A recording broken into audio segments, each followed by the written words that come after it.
selamat datang di Rahaku Diri Thinking hari ini.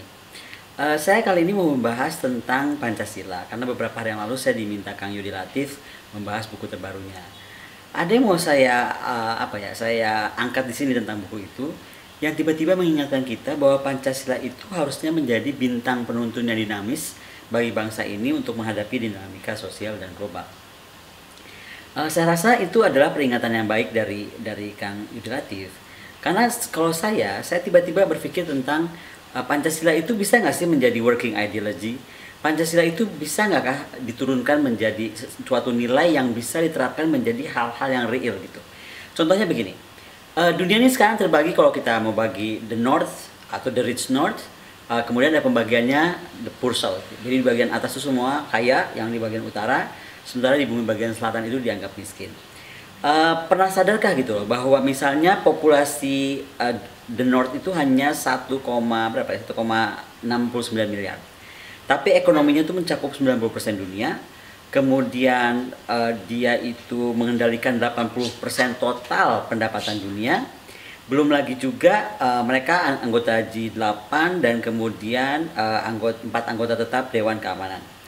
Nah, 95%-nya mereka itu dapat tercukupi kebutuhan nilai-nilai dasar mereka, baik rumah, pendidikan, dan akses ke pendidikan. Dan kalau kita bandingkan ke the poor south atau yang miskin di bagian selatan, di mana Indonesia termasuk di dalamnya, populasinya itu 5,6 atau hampir 5,7 miliar. PDB-nya rendah dan menyumbang hanya 1/5 pendapatan global. Bayangkan saja.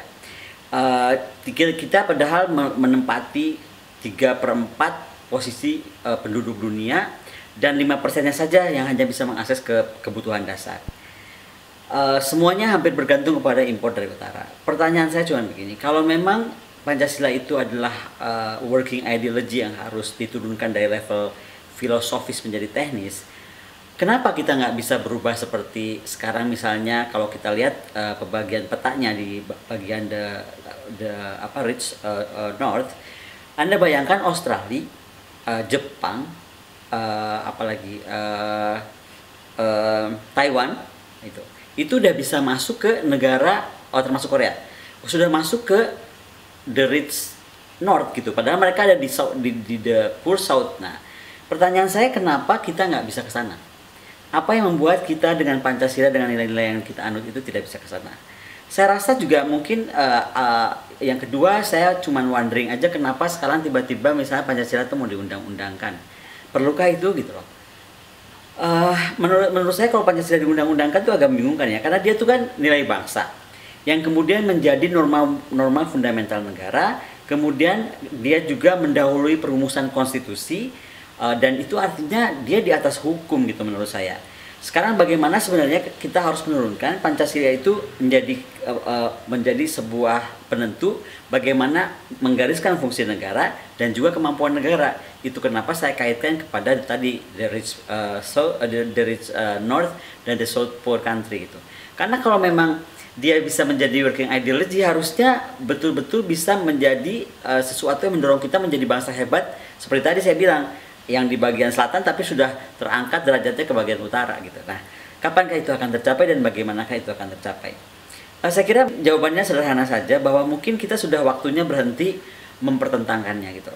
Karena kalau saya lihat Pancasila itu lahir betul-betul dari pemikiran para pendiri bangsa, utamanya Presiden Soekarno, yang sudah mengambil nilainya Hitler tentang national ideology, mengambil pemikiran Lenin tentang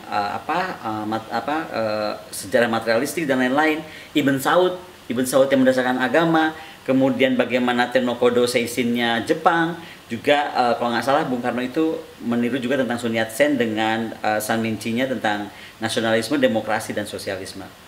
Jadi pertanyaannya adalah kenapa Presiden Soekarno datang dan kawan-kawan saat itu datang dengan pemikiran tentang Pancasila yang tidak kepada pemikiran seperti Ibn Saud. Satu hal yang mungkin mesti kita ingat, dan ini mungkin harus saya sampaikan kali ini, mungkin kita harus kembali menyadari bahwa waktu itu Bung Karno dan kawan-kawan lebih melihat kepada jenius Nusantara. Jenius Nusantara itu menurut Bos ya, arkeolog Belanda, sebagai kemampuan mengawinkan budaya luar dengan budaya dalam kita dan melahirkan budaya dan peradaban yang lebih tinggi. Contohnya saja misalnya pandangan religi Nusantara kita yang pada umumnya memiliki keyakinan tiga arah atau triadik. Batak punya itu. Kemudian Ilagaligonya Bugis gitu kan. Itu kan ada antara dunia atas, dunia tengah, dunia bawah mereka berbicaranya. Kemudian dalam pandangan Tritangtu, kalau di Sunda tuh ya, kita tuh ada bicara tentang Tritangtu, yaitu bagaimana aji luhung atau asa keluhuran, aji komara yaitu asa aura, dan aji wiwaha, asa dan rawat alam ini. Nah, dalam kosmologi Hindu Bali juga kalau nggak salah Bung Karno dan kawan-kawan itu bagaimana mengangkat Trihita Kirana tentang bagaimana keharmonisan manusia dengan Tuhan, keharmonisan manusia dengan alam sekitar, dan dengan manusia lainnya. Nah, ini menurut Bung Karno apa bedanya dengan kita sudah bicara tentang hablum minallah, hablum minanas, dan hablum minalamnya Islam. Saya kira ini satu hal yang menarik dari buku Kang Yudi Latif yang terakhir ini, dan mungkin waktunya kita merenungkan kembali sekali lagi Pancasila itu bagaimana kemahadan sebagai working ideologi bangsa, sehingga kita bisa mengangkat harkat martabat Indonesia menjadi the rich. Nggak apa-apa the rich south aja, nggak usah juga dianggap north, nggak apa-apa, tapi kita tetap menjadi negara pemenang atau yang negara kuat dan kaya meskipun kita di bagian selatan sama seperti Australia. Saya kira itu sedikit tentang Rakurni Thinking hari ini. Bye.